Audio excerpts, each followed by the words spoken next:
Okay, now that I'm actually recording the call, let's start the news, Gareth. My name is Phil Chambers. Welcome to the Saturday News, and I am here with Gareth Morgan today. And what news stories have you got for us, Gareth? We've got Ronda Rousey blaming fans for leaving the WWE. We've got some Money in the Bank qualifiers and a few more things set for Smackdown next week.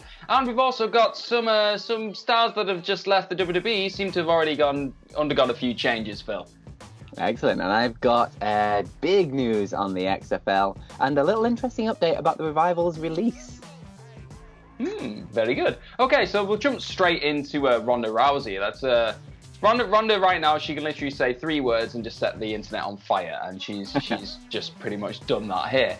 She was talking to Steve-O's Wild Ride podcast. Check it out if you've not seen it; it's quite good. And she said she was talking about like WWE fans in general and saying why she felt like she had to leave the company, because obviously she's been away for quite some time now, and a lot of us are thinking why is that the case? So she said, "What am I doing it for if I'm not being able to spend my time and energy on my family, but instead spending my time and my energy on a bunch of effing ungrateful fans that don't even appreciate me." And then she went on to say, "I love performing, I love the girls, I love being out there, but at the end of the day, I was just like, F these fans, dude. My family loves me and they appreciate me, and I want all my energy to go into them." So from the sounds of things, she obviously enjoyed being a WWE star and the rest of it, and that was all grand. And I think towards the end of her year-long epic rookie year, we started to see fans turn on her as she was starting to become really good. Fans were like, "No, you're too good now. We don't like this," and there was a bit of backlash, obviously. So this could be a number of things, Phil, couldn't it? It could be legit. It could be that she's saying, "Nah, don't like the fans," or she could just be working us all. What do you reckon? Yeah, totally. I was just going to say, like, that moment when the fans started to turn on her during that first run you could tell that it really sort of got to her. And yeah, it informed the sort of character change leading into the WrestleMania storyline and things like that. But yeah, those moments of her looking at the crowd, like, they were real. That was real emotion coming through there. And obviously this is based on something real. But is this just the beginning of some kind of epic heel comeback, or is this just her running her mouth on the internet? Who the hell knows with Ronda Rousey these days? Like, she's not shy to say what she means, and she's also a little bit weird if you've ever seen her YouTube channel. Yeah, I watched a thing with Gordon Ramsay the other day, and she just started like strangling him at one point. Yeah. So I was a bit like, oh, that's interesting. But yeah, she for me, there's a lot of potential here if she did go the full heel. I hate the fans, I'm just here for the money. Just go full female Brock Lesnar. Why not? Just have like Paul next to her going, right, I've managed to get her out of a little time away, and she said she's only here because she wants the money and she just wants to kill everyone. So that makes sense. Could you imagine as well doing it now when there is no fans, and her coming back saying, "Oh, this is glorious! Like, the empty arena shows are the best things ever because I don't have to sit in front of you people." Yeah, I could see that. I think that'd be a really good way to go, to be honest. Yeah, so. Could be quite fun. Anyway, moving on. Huge news on the XFL, or the XFL. See what I did there? Cause it's dead, it seems. Field Yates from ESPN was reporting on this, saying, news on a call today with COO Jeffrey Pollock, XFL employees were just informed that the league is suspending operations and all employees have been laid off. So it seems like the second boot of the XFL is no more. Dave Meltzer was quick to comment on it as well, just saying, "The XFL is done. I blame the drop in WWE stock and an uncertain future economy as the culprits for more uncertainty about the ability to garner a paying TV deal."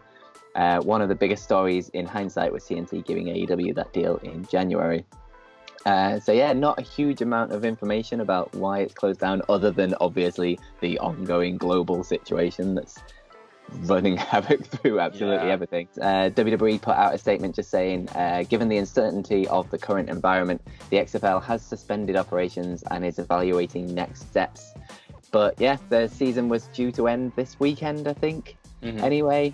But it doesn't look like it's coming back for another season. They've not officially said that they've closed down the doors fully, but I mean, firing all employees across the company. And they put a weird tweet on of Jake Gyllenhaal doing that kind of like walk away thing, and then This hasn't been a great week for me, I'll be honest, Phil, because I've just lost the XFL there, and then earlier in the week we were teased into thinking we were going to get UFC 249 and we were going to get Fight Island and the rest of it, and then Disney and ESPN have just come in and said, nope, not going to happen. So we understand, everyone around the world understands these things have to happen right now because the greater good and everyone being healthy is just more important than, at this point, just watching people play sports, which I know it's a vital part of the human existence at this point when everything is back to normal. But right now, it's just, you've got to prioritize, haven't you? Yeah, I think it's just a bit weird that they've left so much uncertainty out there. Like the conference call was apparently about 10 minutes long and they didn't field any questions during it. Apparently, like, even players and things like that didn't really know what was going on, so it's just like all of a sudden closed doors, everyone's fired, like, get out, we're done, we're not talking to anyone. Yeah, I like the idea of them just going la la la la la. Yeah. Right. Yeah. But in slightly brighter news, we have something to look forward to in the form of next week's SmackDown. We have some Money in the Bank qualifiers. As you probably know at this point, we're not actually sure where Money in the Bank's going to be because the Royal Farms Arena in Baltimore cancelled Money in the Bank earlier, I think yesterday or the day before. And but they're still going ahead with all these matches and just going to start sorting out these qualifiers. So we've got Cesaro versus Daniel Bryan's one of the first ones. You can't lose really in that fight, can you? Yeah, That's absolutely. Then we've also got Naomi taking on Dana Brooke, which should be fun. And then outside of Money in the Bank qualifiers, it's nice to see that they're probably going to stretch this out, actually, just having one match per week instead of just blowing the load straight away. We're also going to have Sasha Banks taking on Tamina because, well, what is she, Phil? Ain't nobody meaner than Tamina. Exactly, you know it. She had a bit of a rough WrestleMania, but we won't talk about that. But yeah, she's got the stipulation in this match is if Tamina wins, she earns a future title shot against Bayley. And then on top of that, we've also got The Miz. He's going to be back. He's back and cleared and medically fit next week, not this week. It was very strange and convoluted. But The Miz will be defending the SmackDown Tag Team titles in a triple threat, very similarly to what we saw at WrestleMania. But this time it will be against Big E and Jey Uso. So they've just flipped it. So they didn't get a WrestleMania showcase, they're getting a SmackDown showcase. Good. And then at the end, the most important thing, Phil, I know what you're waiting for. The most important thing that we're going to see next week is Sonya Deville attempting to clear the air with Mandy Rose over what happened with Otis and Dolph Ziggler. That's what we want to see, right? God damn you, Sonya Deville. What were you thinking? I think, like, going forward with qualifiers for all of the Money in the Bank matches makes the most amount of sense in the world. It's such an easy way to fill TV time, and obviously they really need to fill a lot of TV time at the minute. You get at least a set segment every single week, build towards Money in the Bank, nice and easy, loads of little singles matches, and actually it makes more sense in the long run because everyone in the Money in the Bank match then will have earned that shot at the Money in the Bank. Yeah. Which is probably the way they should do things even when there isn't a global situation going on, maybe. Do you not feel like there's a lot of things that have been brought to the fray, let's say, in this new sphere of WWE that's happened with the situation, that they should probably keep doing from here on out? You got two-night WrestleMania was quite good. Making matches mean something, qualifying for them is quite good. You never know, they might even bring back a tournament, Phil. Who knows? Mixing up promo style and things like that. There's a lot you can take away from these shows. Don't want them forever, but there's a lot you can take away from them. Right, what else we got? Next up, The Revival, you obviously know, have been released yesterday, but there's a little bit of an insight into their contract situation as they were leaving. Ryan Satin from the Pro Wrestling Sheet tweeted out just saying, FYI, I've confirmed with sources that The Revival do not have a no-compete clause and are free to work wherever now. Hence the immediate release wording from WWE. So everyone assumed that WWE have cut their contracts right now to get them that no-compete clause before their contract runs out. But it seems like that's not the way it works. So they are free to go wherever they want, be it AEW or New Japan or wherever. Obviously, I think WWE have done this right now because of the global situation and because it will minimize any impact that they will have wherever they go. So I guess we're just going to have to wait and see whether they hold out for a bit anyway and wait until things get a little bit back to normal before they debut, or whether they're just so desperate to get out there and wrestle for someone else that they'll just do it as soon as they possibly can. Yeah, that's what I was going to ask, like whether you could see them just sitting back and just thinking, right, okay, maybe we don't want the kind of reaction that Brody Lee and Matt Hardy got, where it was still online and on YouTube, they still got loads of hits and there was loads of buzz on Twitter and everything else, but you didn't get that immediate thing, that highlight package moment where everyone goes, ah!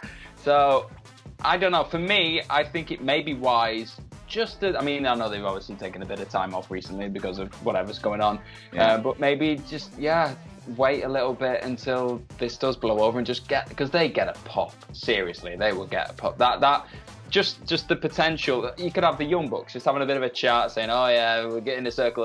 They could have just had that in a circle match, whatever that eventually will happen, the Blood and Guts one, saying, "Oh, they're terrible," and then suddenly, boom. You've got whatever they're going to be called. I think they're called the Revival, the Resurgence, whatever they are. They'll pop up, and then just we need that match. We need that match soon, Phil. We need hope. Yeah, absolutely. And I think as well, like WWE releasing them now just as Dynamite has finished taping until like May, like halfway through May, whenever it is. Like there's a big chunk of time there that they're definitely not going to be on TV no matter what.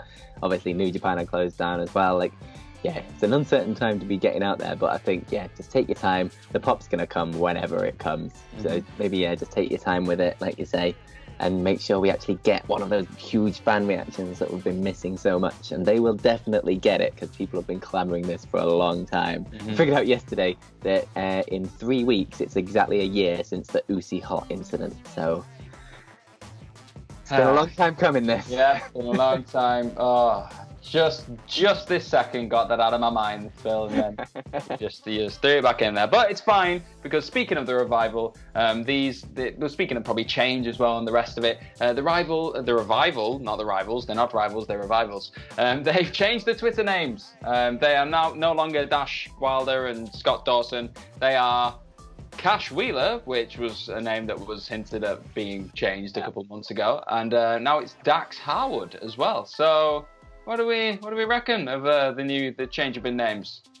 Yeah, it's fine. It kind of feels like a comedy version of the Revival, but I mean, if it works for them, it works for them. It doesn't really matter in the long run, like whether they're going to call themselves the Mechanics or anything. There's reports that WWE recently copyrighted a bunch of different names in regards to the Revival, so there's no way they're going to get anything close to that. So they're definitely going to have to change that. I did notice as well they put out a t-shirt on Pro Wrestling Tees already that's just a picture of them as the Revival getting that like Thanos snapped away. Ooh, that's cool. So I kind of like that. Yeah, it just feels like WWE have literally just cut off all connection, all roots, isn't it? They just gone, nope, count that. Yeah, like you said, it does feel a little bit like a knockoff of, you get like a superhero where it's like Superman. It's not Superman, it's Mega Man. It feels like that a little bit. But I don't know, Dax Harwood doesn't sound that bad. Cash Wheeler does sound like a terrible spin-off, I'll be honest. But we'll see. They got, in 5 years' time, it could be going, can you remember Scott Dawson, Dash Brown? No way, it's Cash Wheeler and Dax Harwood. That's what it's all about. Like, we don't know. We don't know what can happen. Yeah. Absolutely. And that's it. Thank you so much for joining us for the news. If you want to, you can follow us on Twitter. You can follow me at PhilMyChambers. And you can follow Gareth at GMorgan04. And you can follow everyone at WhatCulture at WhatCultureWWE. Make sure that you go and check out the Kayfabe News channel on YouTube, as we've got an interview up there with Colt Cabana talking about the origins of his name, which literally translates to horse hut. So, right, fair enough. That. Yeah. Check that out. That's my day sorted. And also go check out What Culture Combat, where Gareth lives. Yes, I live there. We'll be popping up loads of videos about this current situation that's going on right now. It's ever changing. I went to bed one night thinking, we're going to get all these events in the next couple of weeks. Woke up in the morning and everything had changed again. There's a lot going on. And we have a lot of cool lists that we're putting on. I've just put a recent one on that's got loads of cool stuff about the anything goes era of the UFC, which is an era that's quite interesting when you look back on it. So feel free to check that out as well. Excellent. And also make sure that you subscribe to this very channel right here for loads more wrestling content. Like this video, share this video, comment down below what you think of all of today's news stories. But most importantly, stay safe, stay home, and have yourselves a bloody good day.